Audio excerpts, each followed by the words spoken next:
Ready na ba yung 2 milyong hinihingi ko? Gusto ko munang makausap yung mommy ko. Gusto ko makasigurado na naligtas siya. Huwag mo akong utusan, attorney! Wala kang karapatan, wala kang diskarte ngayon. Kung hindi ka susunod, aba, mapipilitan akong mismong ako ang papatay sa nanay mo. Gusto mo yan? Wag! Ibibigay ko sa inyo yung gusto nyo. Huwag niyo lang saktan yung mommy ko. Ayun naman pala, di ba? Ang dali mong kausap. Makinig ka, ha? Dalin mo sa Manila Process Meets. Tandaan mo, mag-isa ka lang dapat. Dahil pag nagdala ka ng polis, ako mismo tatapos sa nanay mo. Gets? Yes. Yes, I understand.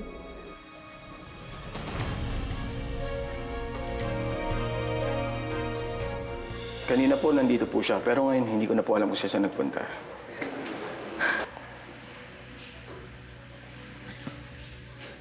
Ira, hindi ka pa namin hinahanap ah.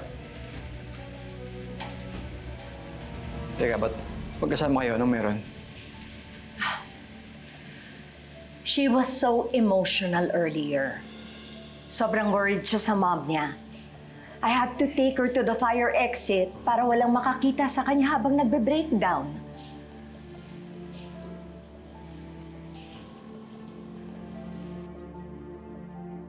Anong ginagawa mo dito?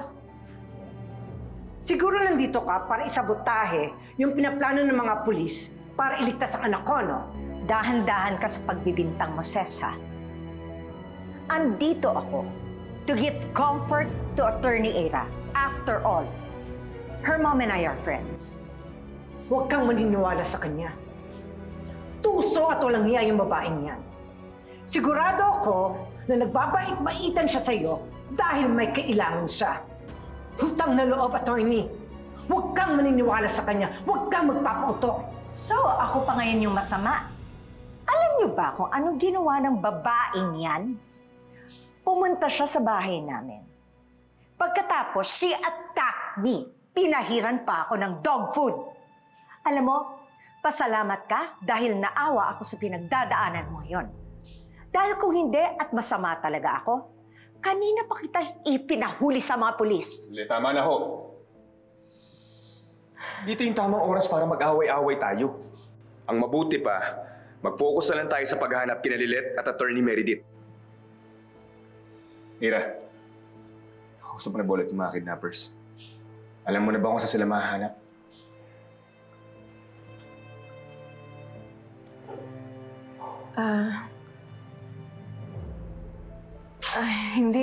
Hindi ko pa sila nakausap ulit.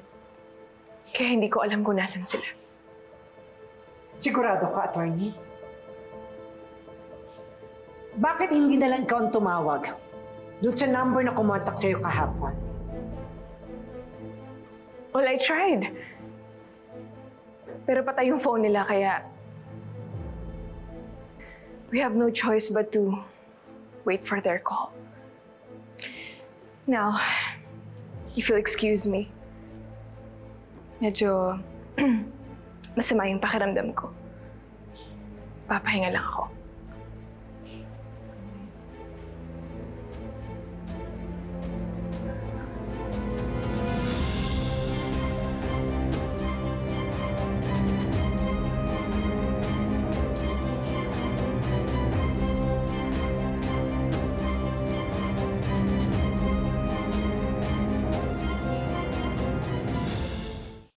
Naka-standby na ang operation ng mga pulis natin. Hinihintay na lang natin ang tawag ng mga kidnappers para malaman natin kung saan at anong oras ang ransom exchange. Thank you, sir. Naghintay kami ng developments. O paano? Maiwan ko muna kahit ako'y may coordinate pa. Salamat po.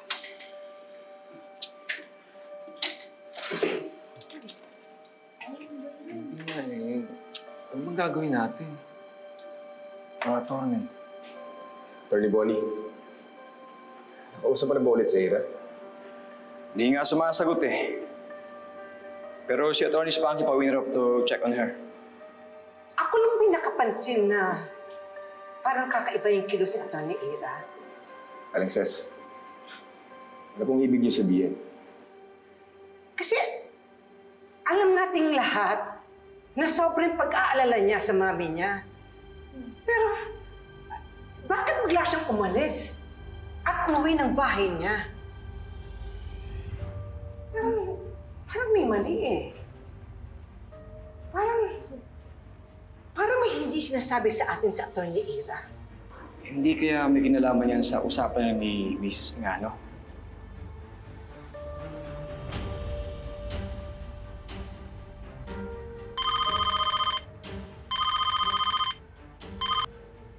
Si Atty. Spanky. Attorney, kumusta po si Ira? Ha? Sige, thank you. Bakit, attorney? May problema ba? Wala si Ira sa bahay nila.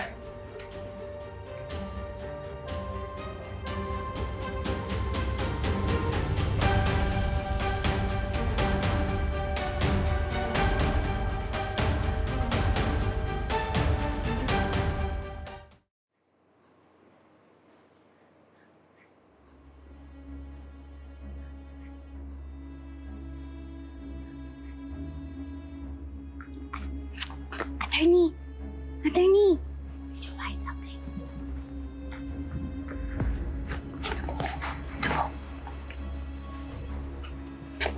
Let me help you. Subukan ko na po.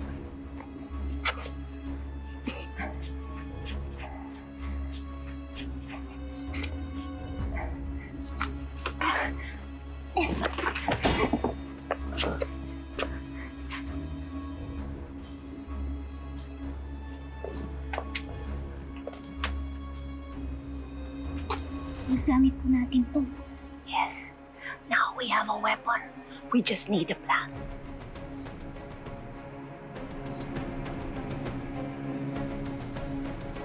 Alam ko na po kung anong gagawin.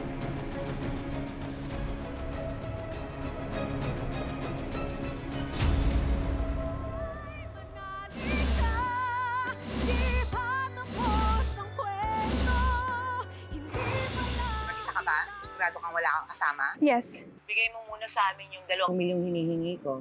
Ibibigay ko lang yung 2 milyon kapag nakita ko na yung mami ko. Saklolo! Tulungan ko tong kasama ko! Kinukumbulsyon! Ano nangyari sa'yo? Lynette, halika na! Wala tayong pakakawalang biyag dito! Anong ibig sabihin nito, Sally? Titiyakin ko ang reunion ng mag-ina ay sa impyerno! Boss! O bakit? Sabi ni Danny, nakatakas daw yung 2 bihag. Yun na nga lang gagawin nyo, mga inutil! Hoy! Hoy! Hoy! Ninette, saan ka pupunta, ha? Wala ka naman pwedeng puntahan eh! Ako ba hinahanap mo? Kapag tumakas ka, itutumba na kita agad. Sige, subukan mong barilin si Gary! Pasasabugin ko ang ulo nito! Kung magkakamali saktan si Sally, hindi ako magdadalawang isip na patayin to.